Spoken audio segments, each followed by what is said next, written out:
दोस्तों, शास्त्रों में जो एक कलयुग की उम्र बताई गई है वो लगभग 4,32,000 वर्ष बताई गई है। इसी तरीके से एक द्वापर युग की जो उम्र बताई गई है वो लगभग 8,64,000 वर्ष बताई गई है। त्रेता युग की जो उम्र बताई गई है वो लगभग 12,96,000 वर्ष बताई गई है। और सतयुग की जो उम्र शास्त्रों में बताई गई है वो लगभग 17,28,000 वर्ष बताई गई है। और इन चारों युगों को मिलाकर के एक चतुर्युगी बनती है। एक चतुर्युगी मतलब उसकी जो कुल उम्र हो जाती है चारों युगों को मिलाकर के हो जाती है लगभग 43,20,000 वर्ष। और ऐसे 71 चतुर्युगों को मिलाकर के फिर एक मनवंतर बनता है जिसकी कुल उम्र हो जाती है 71 चतुर्युगों को मिलाकर के लगभग 30,67,00,000 वर्ष। और ऐसे 14 मनवंतर है जिनके अलग अलग नाम हैं, जैसे देव श्रावणी, रुद्र श्रावणी, धर्म श्रावणी और वैवस्व मनवंतर। बहुत सारे ऐसे 14 मनवंतर हैं। ऐसे 14 मनवंतर को मिलाकर के एक कल्प बनता है जिसकी कुल उम्र हो जाती है लगभग 432 करोड़ वर्ष। एक कल्प 14 मनवंतर को मिला के बनता है 432 करोड़ वर्ष का। और एक कल्प का मतलब है ब्रह्मा जी का एक दिन। और ब्रह्मा जी की उम्र बताई गई है शास्त्रों में लगभग 100 दिव्य वर्ष। वो दिव्य वर्ष भी अलग होता है, वो कई सौ वर्षों को मिलाकर के एक दिव्य वर्ष बनता है। तो 100 दिव्य वर्ष ब्रह्मा जी की उम्र बताई गई। और ब्रह्मा जी का एक ही दिन लगभग 432 करोड़ वर्ष और एक रात, तो ये लगभग 864 करोड़ वर्ष का ब्रह्मा जी का पूरा एक अर्धरात्रि, ब्रह्मा जी का पूरा एक दिन हो जाता है 840 करोड़ वर्ष। अब जब हमको किसी को मिलना होता है, हम समय देते तो हम बता देते हैं कि 7 सितंबर 2024 ये है समय का हमारा।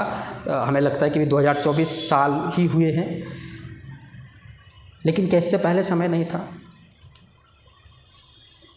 तो इससे पहले जो समय था उसका किस तरीके से उसका वर्णन आता है।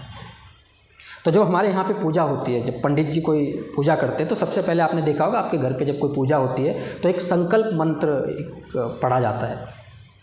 वो कुछ इस तरीके का होता है कि ओम विष्णु विष्णु विष्णु श्रीमद्भगवतस्य महापुरुषस्य विष्णुराज्ञा प्रवर्तमानस्य अद्य ब्राह्मणो द्वितीय परार्धे श्री श्वेतवहारा कल्पे वैवस्व मनवंतरे अष्टविंशते युगे कलयुगे कलि प्रथम चरणे। और फिर उसमें आगे आता है कि अमुक संवत्सरे अमुक ऋतो अमुक मासे अमुक दिवसो अमुक वासरे जम्बूद्वीपे भारतखंडे उत्तराखंड प्रदेशे अंतर्गत हरिद्वार जनपदस्य अमुक ग्रामे अमुक स्थाने अमुक व्यक्ति घर पे अमुक प्रयोजन के लिए पूजा हो रही है। अब इस मंत्र को अगर समझें,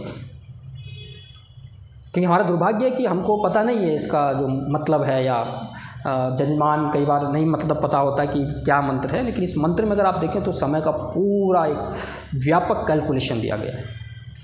और उसमें जो समय बताया जा रहा है कि इस तिथि पर इस व्यक्ति के घर में इस स्थान पर ही पूजा हो रही है, उसमें वो 2024 वाला समय नहीं है, उसमें सृष्टि की उत्पत्ति से लेकर के आज तक के समय का कैलकुलेशन है।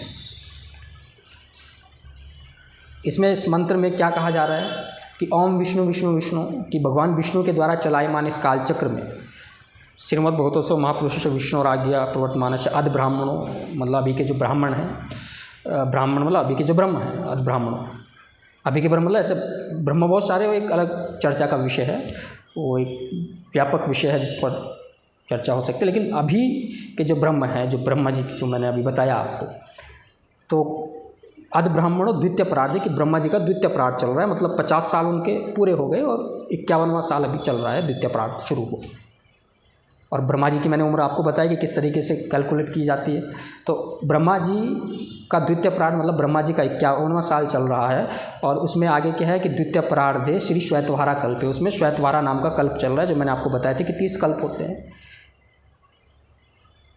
और एक कल्प की उम्र लगभग 432 करोड़ वर्ष होती है। तो अभी कौन सा कल्प चल रहा है? 30 कल्प है, उसमें से एक कल्प बता रही है, ये वाला चल रहा है अभी श्री श्वेतवहारा कल्प, श्री श्वेतवहारा कल्प वैवस्व मनवंतर। और उस कल्प में जो मनवंतर चल रहा है, जैसे 2024 में जनवरी चल रहा है, फरवरी चल रहा है, इस तरीके से, तो श्री श्वेतवहारा कल्प में वैवस्व मनवंतर चल रहा है, जिसमें 28वीं चतुर्युगी वैवस्व मनवंतर, मैंने बताया 71 चतुर्युगों को मिला के एक मनवंतर बनता है। तो उसमें बता रहे हैं कि 71 चतुर्युग का जो 28वां चतुर्युग अभी चल रहा है, 71 में से अभी 28वां चल रहा है। तब वो मनवंतर एक पूरा होगा, जब वो 71 हो जाएंगे। तो अभी 28वां चतुर्युग चल रहा है। तो क्या बता रहे हैं कि ब्रह्मा जी का 51वां साल का अभी श्वेतवारा कल्प का वैवस्व मनवंतर का 28वीं चतुर्युगी, और फिर उसमें आगे आता है कि कलयुग का प्रथम चरण चल रहा है, और उसमें फिर आगे आता है कि अमुक संवत्सरे की ये वाला संवत्सर चल रहा है, अमुक ऋतु, अमुक मासे, अमुक वात्सरे, अमुक दिवसे, अमुक स्थाने जो है पूरा का पूरा उसमें। तो समय का इतना व्यापक कैलकुलेशन, इतनी विस्तृत जानकारी शायद ही हमें कहीं मिले, और ये हजारों साल पहले हमारे ऋषि मुनि बता करके चले गए। बड़ी ताज्जुब की बात है कि हमें जानकारी नहीं है, बड़े ताज्जुब की बात है कि हम जानना नहीं चाहते, बड़े दुर्भाग्य की बात है, इतना व्यापक कैलकुलेशन।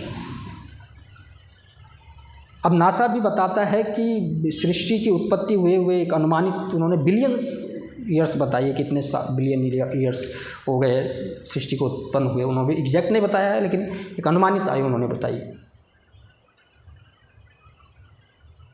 तो उस हिसाब से देखें तो कितना कुछ है हमारे शास्त्रों में जानने योग्य।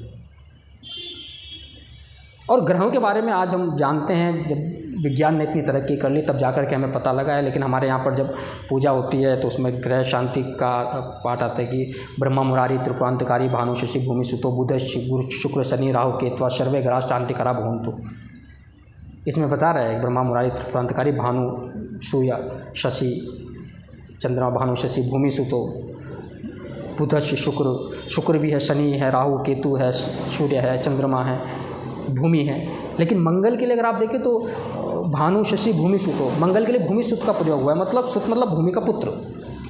और आज वैज्ञानिक भी इस बात को मानते हैं कि मंगल और पृथ्वी कुछ न कुछ हद तक तो सिमिलियर है, कुछ न कुछ उनमें कॉमन है। और ये भी मानते हैं कि भूमि का एक टुकड़ा कभी शायद हो सकता है कि कभी इससे अलग हुआ हो और मंगल ग्रह बना हो। लेकिन हमारे शास्त्रों में पहले से ये वर्णित है।